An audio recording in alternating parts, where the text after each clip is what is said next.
I'm suffering with a space issue in the workshop at the minute. Much like anyone is going to be suffering, if they've got their own workspace and you get jobs coming through the door, you suddenly find you do not have enough spare room or floor space to have these jobs laid out. And the particular issue that I'm struggling with today is that I've got some pretty big frames to make and assemble soon, and they need to be assembled vertically and be dry fitting, or dry fit everything prior to the fitting process so they can be as efficient as possible on site. So I need to stand them frames up and almost mock up the opening they're going in and hold the frames steady while I'm fitting the doors, etc. to the frames. And I've got nowhere to do that in this space. So these are the supports in the roof. The particular one that I'm going to be working on has the light fitting attached to it. So I've got to come up with a way of sort of standing off the supports away from the light fixture. But then the tricky bit is how to fix the supports in place and make them strong enough and easy to assemble every time that I need to. This is my new CAD drawing software. So I've got a purlin sat in the roof like this, probably a bit extreme of an angle, with a light fitting on the bottom sticking over the sides. So basically what I want is a timber support to come down to the floor like so. So effectively from the plan view from that way, you'd have two pieces of timber, and then inside of which I could have my door frame or whatever clamped or fixed in place and work on it with a nice solid sort of foundation between the floor and ceiling. So the simple bit really is making up a piece of timber here, the right bevel that leaves this edge dead nice and flat and straight, which that purlin won't be. It's all sagged and bent. So I've got to, for a start, scribe that piece of timber into the purlin and get that fixed nice and strong. What I would actually like to achieve is some form of like quick locking these pieces of timber into this bit of wood at any location. So the purlin that would be here along the roof could have some sort of hook fitting on the top that I could sort of locate in from ground level and push it in place, and that's it locked. I don't need to get up there and screw fix it in place, but I'm really struggling for a method in which I can do that. So for today's video, I'm just going to get this set up and mounted and make these pieces of timber. Please don't fall off. Oh my days. Looks a bit sketchy. See how easy this is. Spray foam insulation is a bit of a taboo subject. Not something that's got a good reputation, but we've used it for quite a few projects in the right manner and the right place. It is a very good thing, but it's just not the best solution for everything, especially not your house. I wouldn't put it anywhere near your house. But I've used it in quite a lot in shipping containers. Absolutely amazing. And to be fair, for the workshops, the old buildings we've had, it's meant we've been able to create a workshop without too much expense, which otherwise wouldn't have happened. And I've just got to cut this piece of timber in at the right angle, which I've checked, and it's 14 degrees, so I can level this up. She doesn't move very well. In fact, I'd go as far as saying it's a really bad bandsaw for using on the bevel. I mean, you can do it, but it's not good.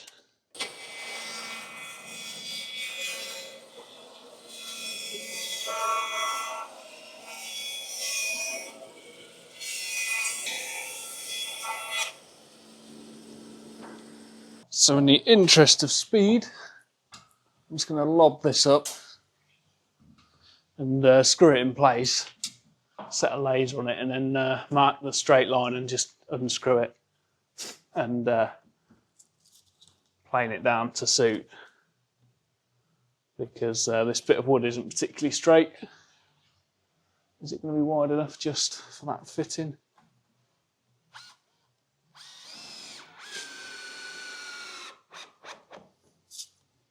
Just placed the laser. Luckily it managed to wedge on top of that piece of timber just above where I screwed the first screw in, so I've just pointed it down the length of the wood and I'm measuring off that beam down to the bottom of my piece of timber to get it level in a horizontal plane. Once that's screwed back to the rafter, I can then set the laser level on the floor and go along and mark a straight line along the length of it. Right then, so on the floor, just going to set my vertical crossline laser up just so it catches the edge of that piece of timber and see how straight it is in a vertical plane, whether it kicks off left and right up in the ceiling. You know what? That's actually pretty good. I don't think it needs moving, which is incredible. Take that down. The reason I wanted that piece of timber is nice and straight is so that no matter what position I put my two boards up in, they're going to remain in the level position. I can cast that line down, transfer it onto the floor, and now I can just set my boards then onto that line. I've got a vertical frame section to fit onto. If I've got sort of a curve in that, I'm going to end up with a wind in them frame. Right, I've had a bit of a change of heart on this because I was going to add a piece on the top and a section at the front, a little kicker plate along the base of this, and have the piece of wood go in and wedge itself to lock it off. But to be honest, I've been thinking it through, and there's two things that are going to be bad with that. The piece of wood you're putting in there as like the vertical support is me forcing a slight bend in it because you're obviously pinching it in one direction. Secondly, I don't think it's going to be strong enough. If you've got a fairly hefty frame or wardrobe sat in this and you just want a tap of an adjustment of something while you're working on it, there's potential for the movement at the top to happen and cause you a bit of trouble because that's moved and you don't realise it's moved. So I'm going to go with the more mechanical fixing. It's going to mean I've got to get up there every time I assemble and disassemble it, but I think it's probably going to be a lot better in the long run. So I've got a bit of uni strut kicking about. It's the absolutely perfect length, 3 meters. So imagining this is the vertical batten coming up from the floor, I can have the bolt sat in here ready, push this in place, then on a ladder just get up, turn that bolt in position and tighten it down. It'll fix the batten onto this. I just have a laser set up to get that absolutely perfect. I think that'll work better and be like more future-proof, more solid way of doing it.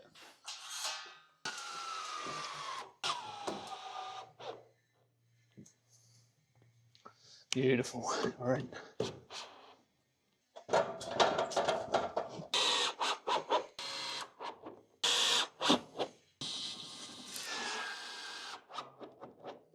Get my laser pen and check the length.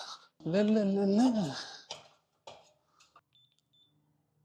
So next we need the bottom half of this system, and I initially thought I'd use an entire 8x4 sheet on the ground, screwed in a set position, just raw plugged down to the floor, and I use that every time I want to use these supports. I went with this 2x4 that I drilled through, marked down into the floor, and then drilled a big hole that I could resin some threaded studs into, just made up out of multiple nuts stacked on top of each other. And it means I'd have a flush finish to the floor when I'm not using this system, and then I can just thread a bolt down into the hole when I do need to use it.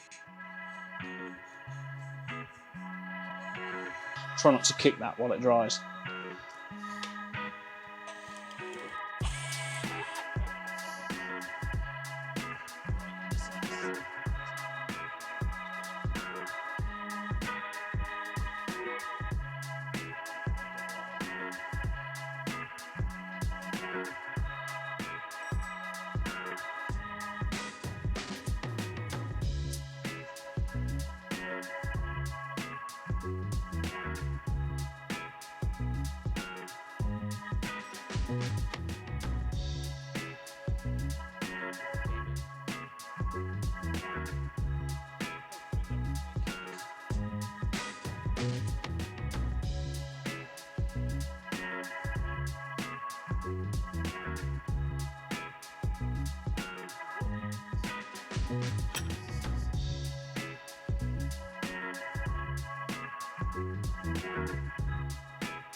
What I've got to do is drill a couple of holes. The bottom hole measurement's fairly simple. It's just a centre of that track off of the floor.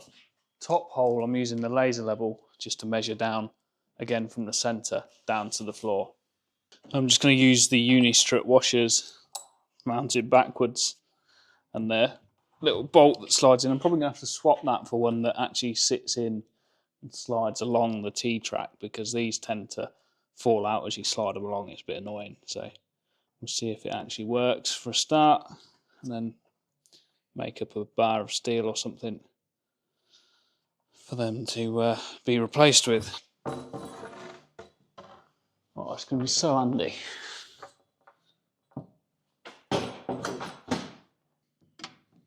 There we go, engaged. Aha, little beauty. Perfect spacing. That's brilliant. Absolutely minty. But you can set these little nuts sideways, push it into the track, and if they're far enough out on the bolt, they actually spin round to 90 degrees and catch, and then you can do your bolt up to lock it in place. And then vice versa, when you undo them, when they get loose enough, the washer inside the track releases and turns 90 degrees, and you can pull the rail back off. But the theory I've got here, just set out on this bottom rail whatever width of opening that I need for the project I'm working on. So I've got a 1200mm cupboard to work on next. So if I set these at, say, 1201, and square them lines over onto my steel track, and I can adjust my two bottom joints, slide them over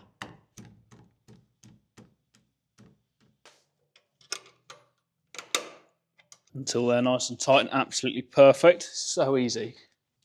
And just set my laser level off from that piece of wood, an incremental amount that means something. So hang on the 10mm line and just go up to the top here, set it to 10mm.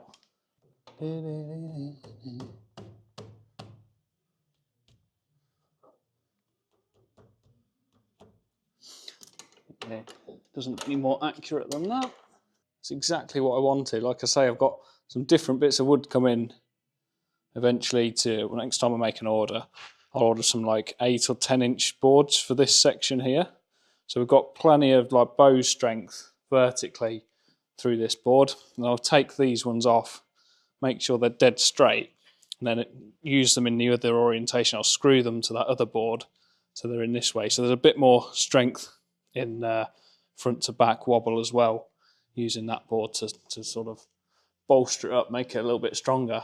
So the reason for building this is this cupboard here for a start. I've got an entire cupboard wall, like 3 of these frames effectively in a line, recessed in a brick wall, and this particular set's going to have a couple of doors in that you can sort of push away from you, and they're going to be like secret doors, so they lead through to the utility room. And it's quite complicated how that's all going to work. It's going to have a big fire door backing this frame and everything, and then the doors are going to be clipped on with some secret fixings. So I wanted to get this vertical and have it all pre-dry assembled before I worked on it or took it to site. I don't want to be doing too much there and figuring out the problems on site. So hopefully, let's set this in here. Should be a fairly tight fit because I've been pretty accurate with it.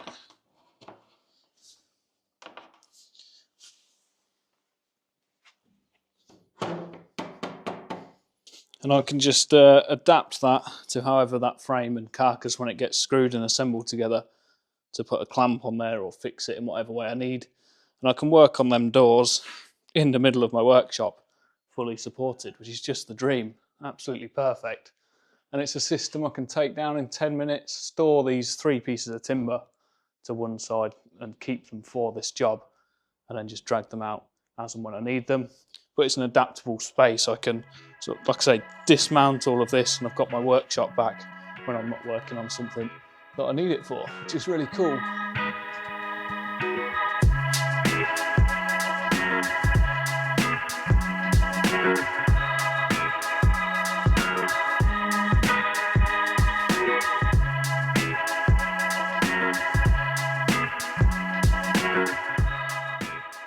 And as a little taster for probably the next video, here's a SketchUp drawing of how these secret doors are going to work in this kitchen, and that's the project I'm working on next. And with that, it's the end of the video. If you enjoyed watching this one, then please go on and watch another one. I'll suggest some at the end of this clip here. It really helps the channel grow if you move on to another one of my videos and then start watching that. If you've enjoyed it, then please do that. If you've not enjoyed today's video, I'd love to hear what your comments are and your thoughts are on what you thought was a negative, because that's the only way this channel is really going to grow and get better and better, is by a little bit of constructive criticism.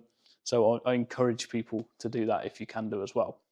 And to say one final thing, some of the eagle-eyed viewers on the channel may have noticed a post that I put on my YouTube community page detailing a potential mentorship program that's starting in June. The outlines of it are not completely finalised yet, but it's going to be along the lines of helping people to get better at this trade. Not necessarily teaching them carpentry skills in a carpentry environment, but how to be more professional and approach jobs and get successes every time you attempt something, no matter what it will be. So if you're interested in something like that, then please keep an eye on the channel for any future updates. I'd love to hear your thoughts on that.